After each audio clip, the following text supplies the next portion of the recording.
Hello दोस्तों, स्वागत है आपका हमारे YouTube चैनल यात्रा व्लॉग्स पर।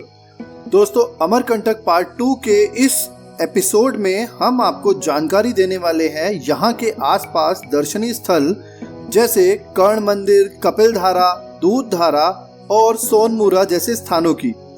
तो चलिए दोस्तों, शुरू करते हैं आज का वीडियो।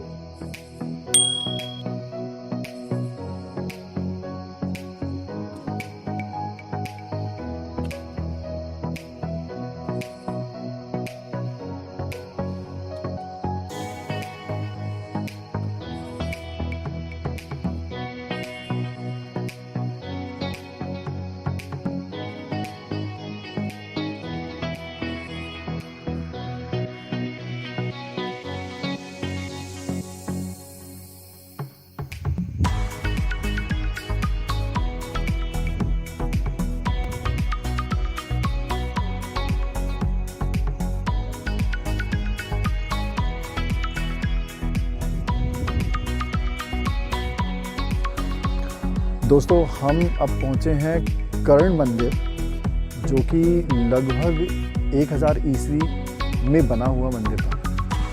दोस्तों, आप देख सकते हैं मंदिर का प्रांगण, और मंदिर में जो है ये आप देखेंगे मेरे पीछे जैसी ये बिल्डिंग है, ये लगभग 1041वीं ईस्वी में बना हुआ मंदिर है, जिसको यहाँ पर एक राजा ने बनवाया था। और ये जो अभी मंदिर देख रहे हैं आप, ये अभी इस टाइम मेंटेनेंस के कारण बंद है। अंदर भगवान भोले शंकर जी के जो हैं शिवलिंग लगे हुए हैं, स्थापित हैं, और अभी ये मेंटेनेंस के कारण बंद है।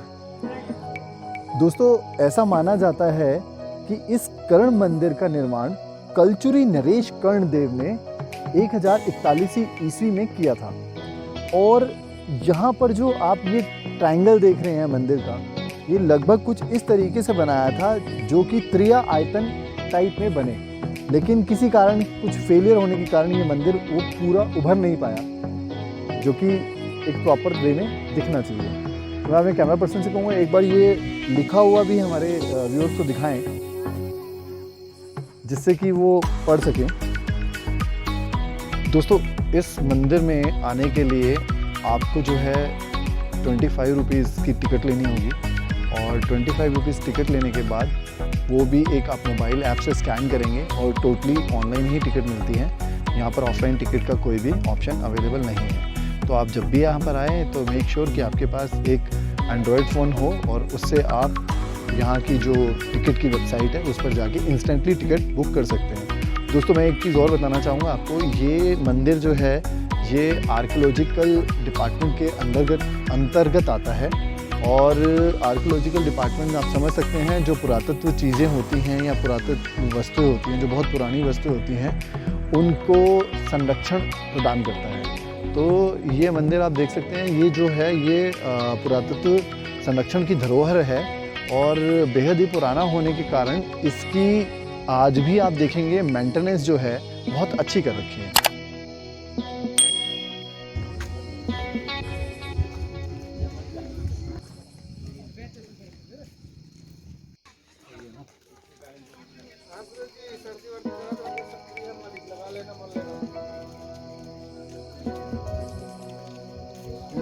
कुलदीप की है सारे आइटम।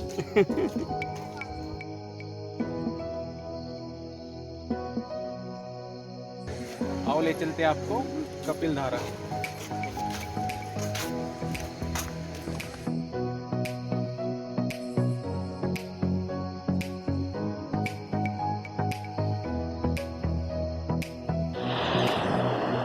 दोस्तों, ये है नर्मदा नदी जी, और इस स्थान को कहते हैं कपिलधारा। आप देख सकते हैं नर्मदा नदी किस तरीके से अपने वाटर फ्लो के साथ बहती है। और अब आप ये देखिए, ये अचानक से ये नदी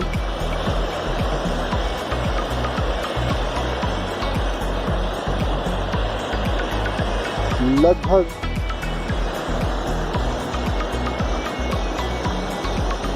40 से 50 फीट गहरी खाई में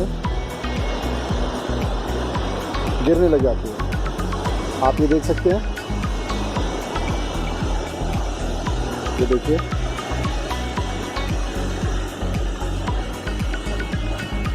इस दोस्तों इस धारा को कपिल धारा कहते हैं।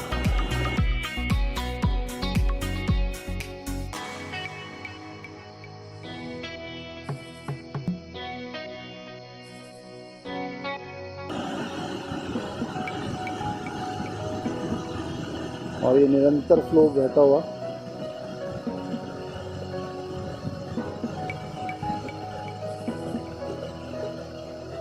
और ये दूर दूर तक नर्मदा नदी गॉर्ज बना के बहती हुई।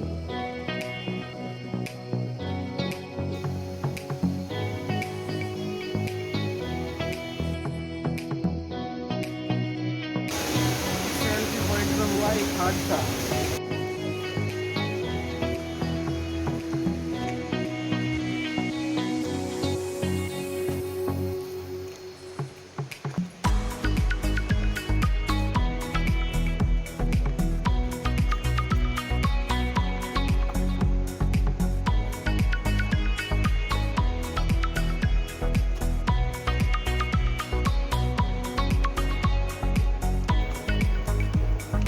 कितना दूर हो रहा है?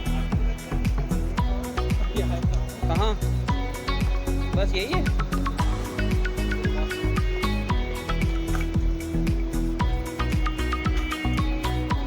यही है तो ऋषि जी की गुफा।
चैनल में हम जहाँ भी जाते हैं वहाँ की कुछ स्पेशलिटी के बारे में या वहाँ के मुख्य पुजारी या मुख्य पंडित जी से कुछ ना कुछ हमें वार्तालाप अवश्य करते हैं।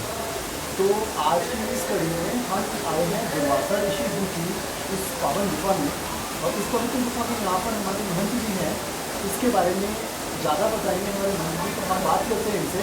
मान जी, यहाँ जी। के बारे में कुछ बताइए, यहाँ जो हमारे यहाँ पर गुफा है या जी। जो कुछ भी यहाँ का इस पवित्र स्थान के बारे में कुछ बताइए हमारे। जी, ये सतयुग सती अनसुईया के पुत्र जी। महर्षि दुर्वासा जी की पवित्र गुफा है। जी। इस गुफा को नागा सन्यासियों ने खोज कर कर तप जप साधना हवन पूजन करते रहते हैं। ये अखंड धूना है, दादाजी के नाम से हम लोग बोलते हैं। जी, जी। दत्तात्रेय भगवान महर्षि दुर्वासा जी के भाई हैं। हम लोग दत्त उपासक हैं, दत्तात्रेय भगवान के हम लोग पुजारी हैं। तो नागा सन्यासियों ने इस गुफा को खोज करके यहाँ तप जप साधना करते रहते थे। सतयुग प्राचीन काल की गुफा है, प्रसिद्ध है। इस पवित्र गुफा में कोई भी व्यक्ति आता है, मत्था टेक कर मनोकामना करते हैं, मनोकामना आत्म शांति मनोकामना पूरी होती है। तो यहाँ पे जो भी भक्त जहाँ से भी आते हैं अपनी इच्छा लेकर पूछते हैं, बाबा जी यहाँ पर तप करना है, साधना करना है। तो जिसकी जैसी भाव रहता है वैसे ही अपनी साधना भी करते हैं, पूजा भी करते हैं, पाठ भी करते हैं, स्नान करते हैं, नर्मदा जी की आरती करते हैं। हम लोग शिव जी की सेवा में लगे रहते हैं, रात दिन यहाँ बैठ के जाप करते रहते हैं। कोई भक्तगण आते हैं जिज्ञासु श्रद्धालु, जो भक्त को भगवान को महसूस करते हैं, अनुभव करते हैं कि भगवान ने तप यहाँ किया। क्योंकि दुर्वासा ऋषि जी महाराज शंकर के अवतार हैं, स्वयं शंकर हैं। तो यहाँ पे तप किए। इस तप ऋषियों ने खोज कर कर, हमारे गुरु परंपरा नागा सन्यासियों ने खोज करके यहाँ तप जब साधना स्थान है, साधना आज भी करते रहते हैं।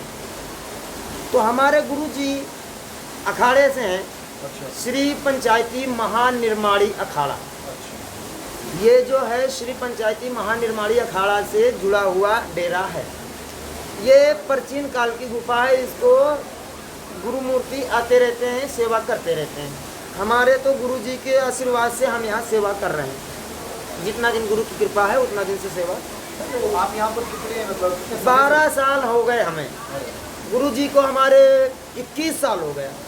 दादा गुरु जी उनसे पहले जो हमारे थे वो 40 साल तक यहाँ तप किए थे। जी जी। मतलब हमारा जो गुरु परंपरा है नागा सन्यासी की, यहाँ पर एक दूसरे तप करते ही रहे। अखाड़ा का मतलब एक गया दूसरा खड़ा अखाड़ा है।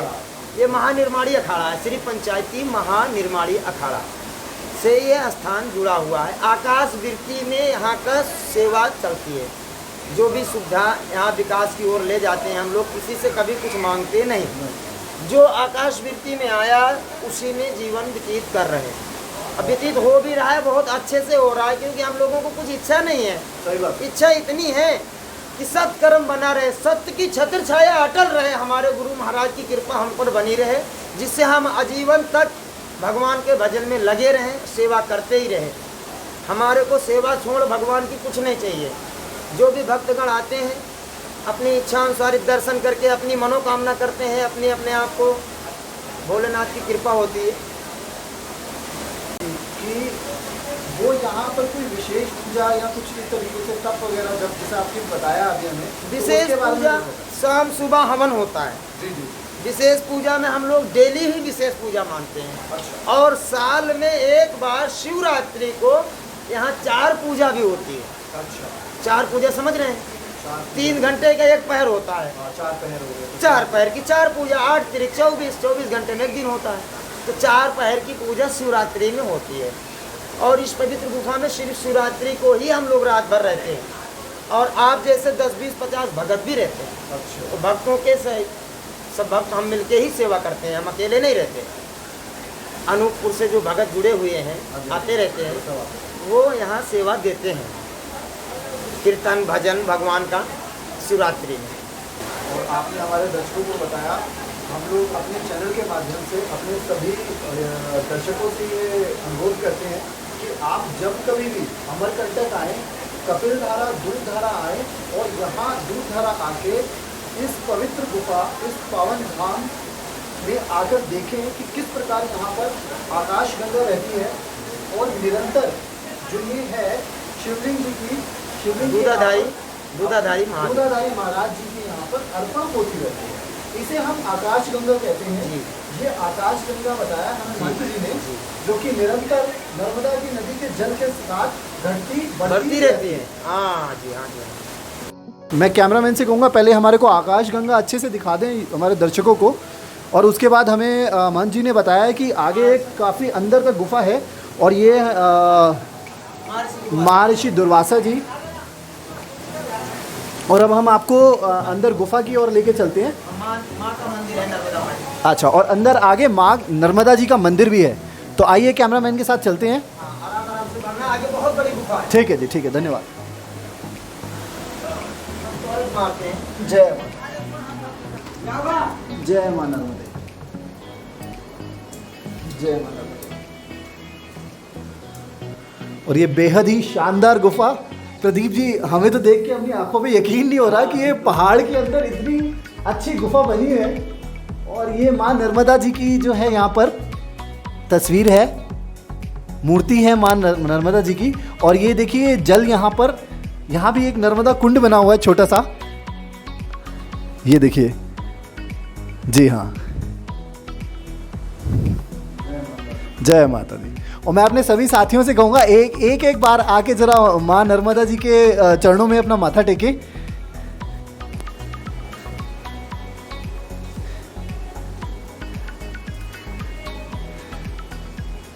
जय नर्मदा माता। मैं अपने दूसरे साथी पुष्पेंद्र जी से अनुरोध करूंगा कि वो आए और माथा टेके माँ पावन नर्मदा माँ नदी के चरणों में।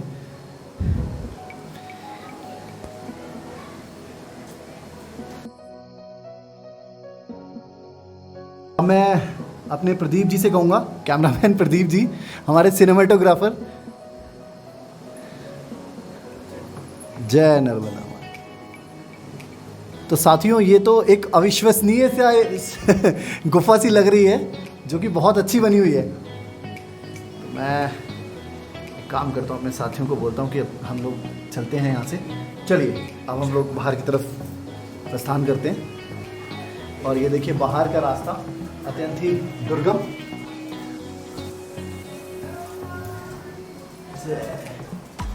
जय माँ नर्मदा। और ये बहुत सुंदर गुफा।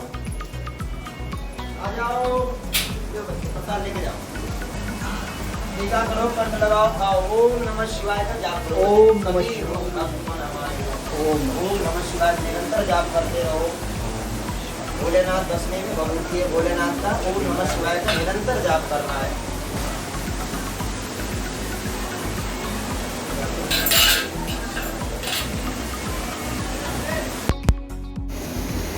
हम लोग दूधधारा आए हुए हैं और यहाँ का जो सारा का सारा जो संरक्षण है, जो गुफा है, जो यहाँ का कामकाज, जो यहाँ की साफ़ सफाई, जितनी भी चीज़ें हैं वो हमारे यहाँ जो है नागा बाबा द्वारा की जाती है।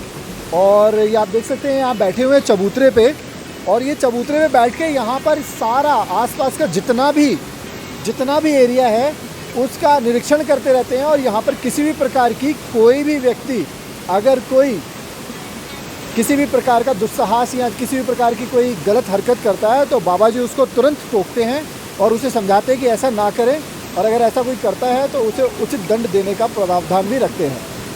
तो दोस्तों अब हम चलते हैं बाबा जी को नमस्कार करते हुए। जय भोले की बाबा जी, जय भोले। दोस्तों अब हम जो है दुर्वासा ऋषि की गुफा के दर्शन करके वापसी की ओर चल रही हैं। रास्ते में थोड़ी सी चढ़ाई पड़ती है और कुछ सीढ़ियाँ, मैं कैमरामैन को बोलूँगा थोड़ा सीढ़ियाँ दिखाऊंगा, ये सीढ़ियाँ भी रास्ते में शुरू हो जाती हैं। तो जो भक्तजन या जो यात्री जो होते हैं वो थोड़ा सा थक जाते हैं, जिसके कारण उन्हें प्यास की महसूस होने लगती है। तो प्यास बुझाने के लिए सबसे बढ़िया चीज़ जो है, आप आइए यहाँ पर और ये देखिए शिकंजी बना रहे हैं यहाँ पर, नींबू पानी पीजिए आप, और ये आपको नींबू पानी बना के पिलाएंगे और जिससे थोड़ा सा आपको एनर्जेटिक मिलेगी। तो आप देख सकते हैं मुझे कुछ यात्री वहाँ हमारे पीछे से भी आ रहे हैं और थके हुए से लग रहे हैं। आइए पुष्पेंद्र जी, कुछ थके हुए लग रहे हैं तो आपके लिए शिकंजी में लगाइए। देखिए जो भी आता है वहाँ से थक के तो रात में शिकंजी की कोशिश करता है। चलो हम भी शिकंजी भाई ने हमारी शिकंजी लगाई क्या चीज़ है? कितने का प्लेट है? चिकन जी 10 रुपये। कैसी लगी दीपक भाई चिकन जी? भाई चिकन जी अच्छी बनाई है भाई ने, मीठा भी लाइट है और नमकीन नींबू पानी के साथ। आप पुष्पेंद्र जी के एक्सप्रेशन देख सकते हो। रिलैक्स और ये हमारे सोनू भाटी जी तो खींची गई है, थोड़ा सा गिलास बचा। ये तो 1 मोर चाहेंगे। भाई से पूछते हैं, भाई यहाँ पर कितने बजे तक दुकान लगाते हो आप? 5:30 तक शाम को। और सुबह कितने बजे होते हो? 8 बजे सुबह लग जाते हो। तो यहाँ पर जैसे सिर्फ चिकन नींबू पानी और ये चाट वगैरह है, तो नहीं चाहते तो आप अकेले ही होते हैं ना, कोई और भी साथ आपके साथ रहते हैं?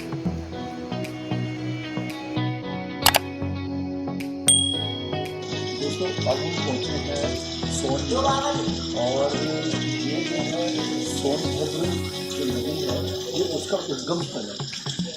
मैं आपको बताना चाहूँगा कि सोनभद्र नदी है जो बिहार तक जाती है और उसके बाद गंगा में विलीन हो जाती है। मैं साथी सोनू थोड़ा सा आगे आके आप उसको भी दिखाएँ उद्गम स्थल और उसको कुंड भी है।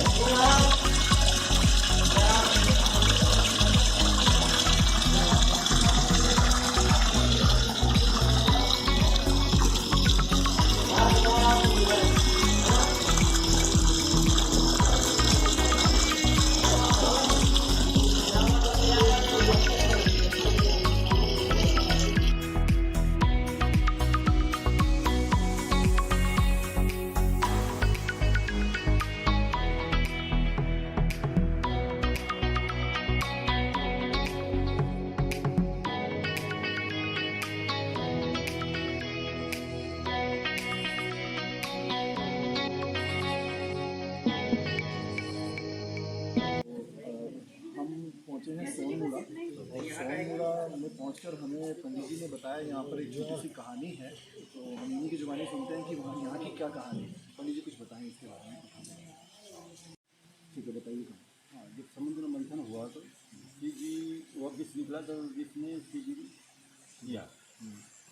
जब शिव जी ने किया तो विष को पी करके शिव जी अब वहाँ जा रहे थे कैलाश पे जी। तो फिर यहाँ से गुजरे तो उनको यहाँ ठंडक महसूस हुई तो यहीं समाधि लगा लिया। फिर उनकी आँखों से जो समाधि खुली तो उनके नेत्रों से जो है नर्मदा का वो हुआ प्रकट हुई। नर्मदा प्रकट हुई। हाँ जी, जब नर्मदा प्रकट हुई तो नर्मदा ने कहा कि कैसे पिताजी हमको उत्पन्न किया। बोले तुम नरलोक के मनुष्यों को जो है उद्धार करो जी। तो बोले मैं सब लोगों का पाप कैसे हो सकते हैं।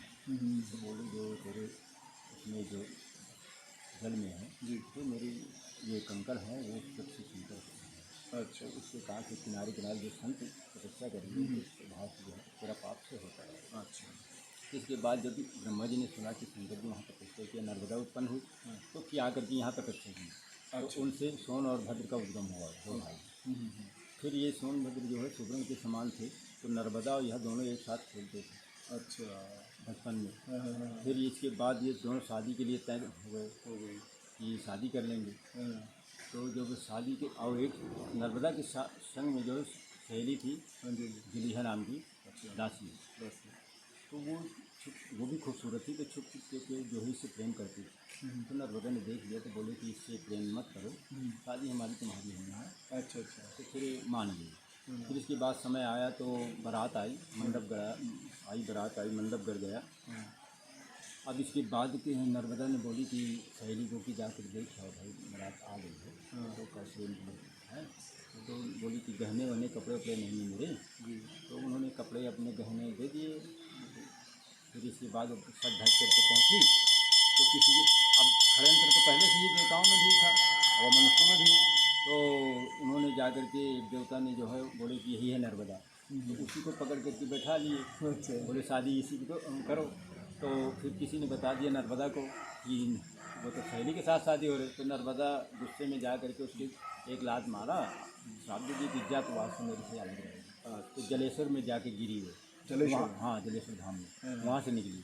और फिर उन्होंने देवताओं से कहा कि ये मेरे साथ तुमने छल कर रहे हो तो आज से मैं जो है तो कुंवारी ही रहूँगी, शादी ही नहीं करूँगी और मैं विपरीत दिशा में तुमसे अलग ही रहूँगी।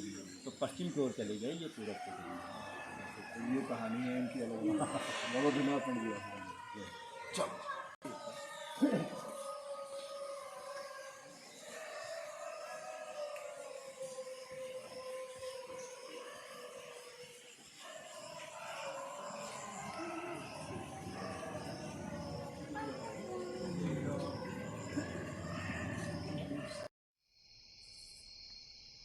दोस्तों हमारे साथ जुड़ने के लिए हमारा चैनल सब्सक्राइब करें और बेल आइकन को भी प्रेस कर दें, जिससे कि आपको नए नए और लेटेस्ट वीडियोस देखने के लिए नोटिफिकेशन मिलते रहें। धन्यवाद दोस्तों।